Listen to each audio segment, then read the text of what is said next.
Ribeirão Preto leva o nome de um rio, um córrego.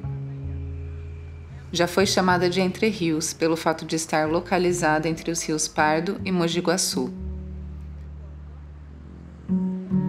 Assim como outras tantas cidades brasileiras, as construções cresceram em torno desses corpos d'água, exatamente pela interdependência desses elementos. Aqui, explicitada pela relação entre seres humanos e a água.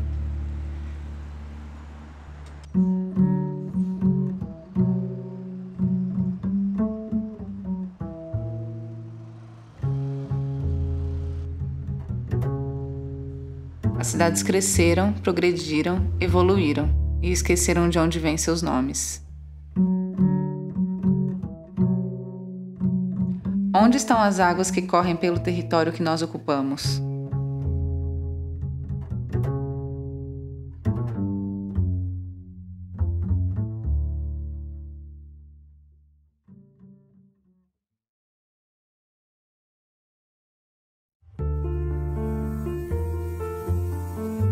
Apesar de abundante, apenas 2,5% da água do planeta é doce. Desse total, cerca de 30% são águas subterrâneas e se localizam em aquíferos. Apenas 0,3% do total de água doce do planeta encontra-se na superfície, em rios, córregos e lagos.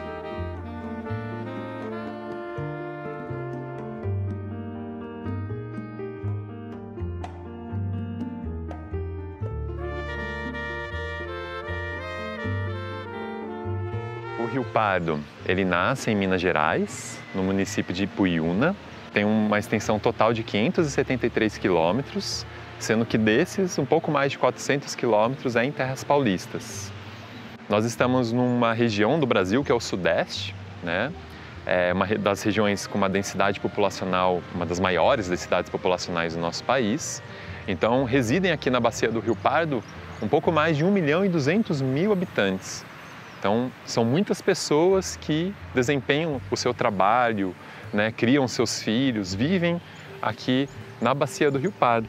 E eu me pergunto, né, sendo educador do projeto Descobrindo as Águas do Guarani, quantas pessoas conhecem e sabem que residem na bacia do Rio Pardo e têm essa ideia de bacia hidrográfica, né, como essa ideia, como essa observação da paisagem.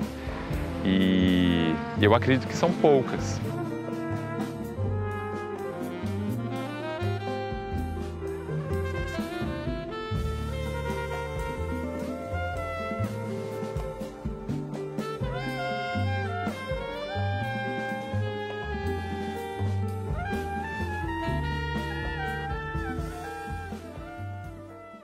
E o que é uma bacia hidrográfica? Ela foi usado esse termo em relação a realmente uma bacia, né, que tem lá as bordas elevadas e um meio mais baixo. Se a gente pensar em comparar essa bacia com o nosso relevo aqui da nossa região, o que existe é justamente isso. Existem picos do relevo, né, os morros, as montanhas, e existem vales e planícies. E uma bacia hidrográfica ela é dividida em subbacias. Porque o Rio Pardo é o nosso rio principal da região. E o Rio Pardo ele está recebendo as águas de vários córregos e pequenos ribeirões aqui da região.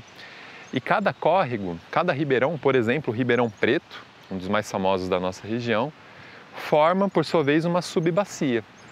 E esses corpos d'água vão caminhando, né? Essas águas vão fluindo em função da ação da gravidade, e elas vão se encontrando em rios cada vez maiores, que vão desaguar, né, serem afluentes do Rio Pardo.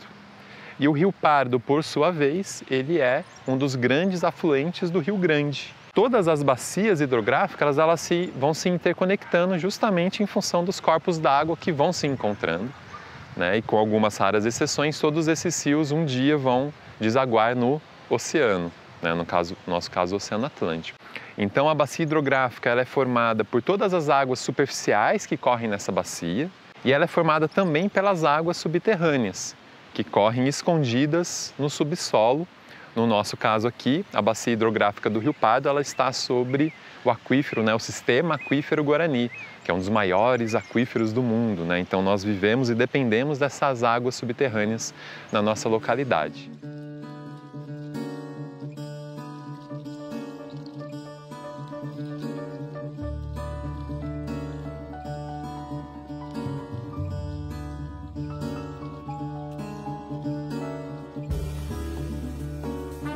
Nós, aqui em Ribeirão Preto, na Bacia do Pardo, nós residimos sobre o aquífero Guarani, utilizamos as suas águas e causamos inúmeros impactos a ele. A maior parte das pessoas não sabe o que é um aquífero. Outra parte imagina que sejam grandes bolsões de água no subsolo ou rios subterrâneos totalmente desconectados com as águas superficiais. Por estarem ocultos, né, aos nossos sentidos, é compreensível, né, que grande parte da população não consiga ter a dimensão do que são os aquíferos, né, e da sua importância. Um aquífero ele é uma rocha que tem capacidade de armazenar e transmitir, né, circular a água nos seus espaços vazios e fornecer água para a população uma quantidade suficiente para o seu abastecimento. E como em qualquer lugar do planeta, a água subterrânea que está dentro dos aquíferos, ela está circulando. Então, a água ela entra na rocha aquífera, em regiões conhecidas como áreas de recarga, e depois ela sai também do aquífero por regiões conhecidas como áreas de descarga, em regiões onde afloram as nascentes e por onde os leitos dos córregos e dos rios são abastecidos. Então, a água ela está em constante circulação, né? A água superficial e a água subterrânea, ela é a mesma água. Os aquíferos eles desempenham inúmeras funções ao equilíbrio dos ecossistemas.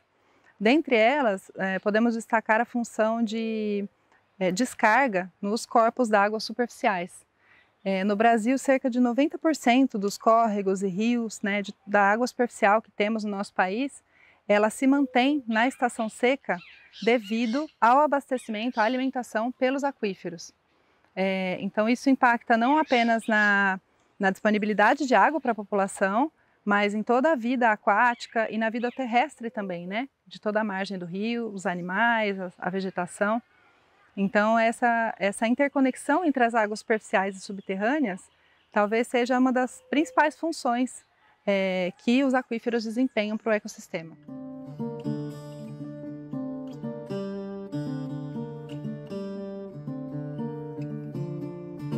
O sistema aquífero Guarani ele se encontra sob a Bacia do Prata, grande parte da Bacia do Prata, que é um território original dos povos indígenas Guarani. Por isso ele recebeu esse nome, e ele se estende no subsolo de 4 países da América Latina, o Brasil, a Argentina, o Paraguai e o Uruguai, compreendendo mais de 1 milhão de quilômetros quadrados de extensão. No entanto, o Brasil é o país que tem a maior área dele, e 90% das águas do aquífero Guarani são utilizadas pelo Brasil. E ainda o estado de São Paulo é o estado que mais extrai as águas do aquífero, né?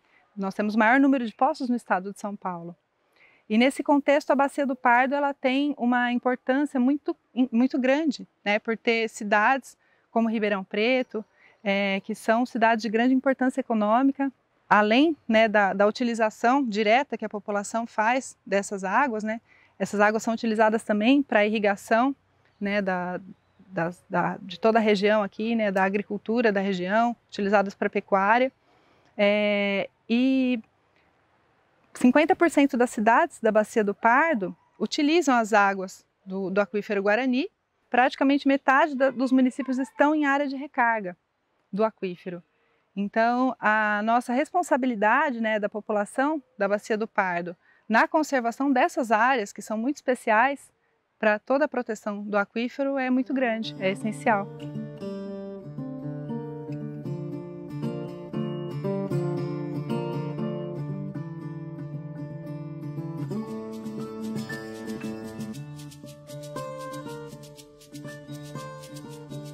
A água está em constante transformação e movimentação na nossa atmosfera e na superfície terrestre.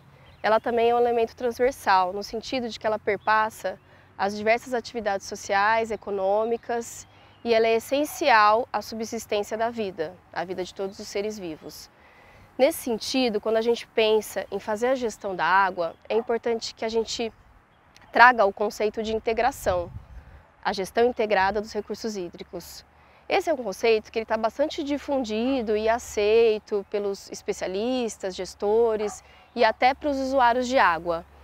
Mas o grande desafio é a gente transmutar esse conceito da teoria para a prática, em ações práticas de planejamento e de gestão. Como que a gente faz isso? É importante que a gente então faça a gestão desse recurso pensando também na gestão ambiental, e na gestão dos demais recursos naturais, e principalmente na gestão do solo. A política do solo, do uso do solo, da ocupação desse território, é de fundamental importância quando a gente fala da gestão integrada da água. Por exemplo, nessa localização que a gente está aqui de Ribeirão Preto, que é a Zona Leste, é uma importante área de recarga do sistema aquífero Guarani.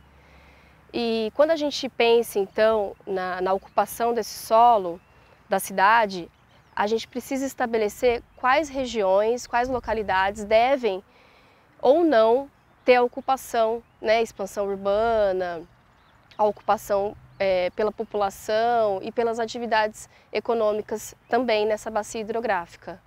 A água é fundamental às nossas vidas, à manutenção dos ciclos e fluxos biológicos, e aos serviços ecossistêmicos.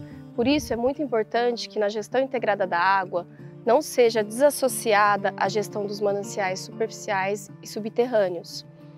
Afinal de contas, a água é tudo e está em todo lugar.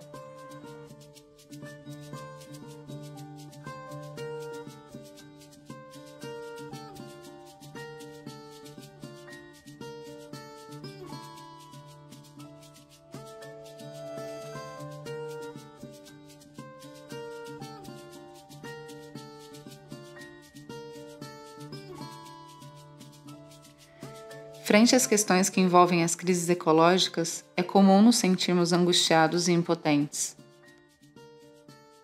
No entanto, há ações que contribuem efetivamente para a mudança desse cenário, como conversar e informar o maior número de pessoas possível sobre o assunto, fazer o uso sustentável da água em nossas casas e locais de trabalho, ensinar as novas gerações a terem um contato mais profundo com esse elemento tão precioso.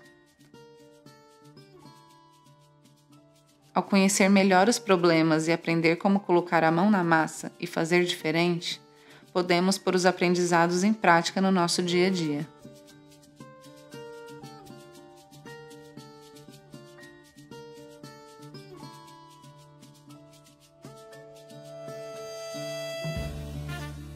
O projeto Renascente, Renascer a Nascente, começou em 2018, final de 2018. Ele nasceu através de um grupo de pessoas, né, que participavam de um projeto, que participam de um projeto agrícola aqui no sítio, que é o Sítio Santa Fé, né, que está situado no interior paulista, na cidade de Cravinhos. E a gente percebeu, né, dentro do nosso território, dentro do sítio, essa área que no passado, através, né, de pessoas que viram esse lugar há algum tempo atrás, que realmente era um local que tinha muita água, muito afloramento de água, e que pela decorrência da prática agrícola, né, no seu entorno, principalmente na transição da cultura do café para a cana-de-açúcar, foi quando eles começaram a ter muita movimentação de terra e preparar esse ambiente para a cultura da cana, muitas nascentes foram assoreadas. E este local foi um destes, né? Então teve um assoreamento dessa nascente e não se via mais esse afloramento, a água presente mesmo aqui, né? Junto disso também teve uma série de queimadas, que também é vítima assim, da questão mesmo, né? da cultura praticada em larga escala, que às vezes também tem esses incêndios e que afetou também esse local. E aí a gente começou a falar muito sobre isso, né? Plantar água, porque a gente sabia que água e planta têm uma relação muito próxima. E nós começamos a acreditar mesmo que fazendo esse plantio, mesmo que pequeno, né, de uma maneira bem participativa, uma área de inclusão permanente, trazer as pessoas para ajudar, né, e também ter esse cuidado, né, essa consciência de que todos nós fazemos parte de uma mesma casa em comum, né? E ao longo dos anos, né, plantamos muita semente, muitas árvores, e pouco tempo a gente já vê alguns primeiros resultados, que a água realmente voltou a aflorar neste local. Junto da água também nós podemos ver uma diversidade de pássaros, abelhas nativas, pequenos, né, bichinhos a começar a visitar mais esse local, porque começou a criar condições, né, não só para a gente vir apreciar, né, uma paisagem realmente que vem se reestruturando, mas também favorecer para que todas as formas de vida que aqui habitam também venha viver neste local. E a gente utilizou o que a gente chama de reflorestamento agroflorestal. A gente pega um pouco alguns princípios dessas práticas agrícolas que nós utilizamos aqui no sítio para produzir alimento, e nós tentamos fazer uma tradução, uma leitura disso para também pensar reflorestamento e o cuidado, né, com as nascentes.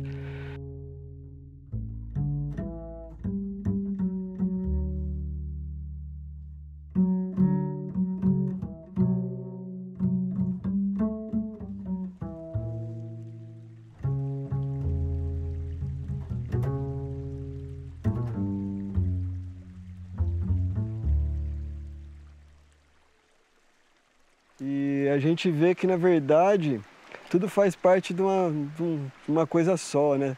Todas as águas, o que a gente está vendo aqui aflorando é só uma pequena parte do que está acontecendo lá embaixo, né? Dos lençóis, dessa água subterrânea e desse olhar mais sistêmico de entender o território, a propriedade e como a gente criar ações reais que também estão sendo pensadas com cuidado com a água, de pensar formas de agricultura mais agroecológica, sem uso de insumos químicos, até a maneira como nós usamos essa água e devolvemos, né, nas nossas casas.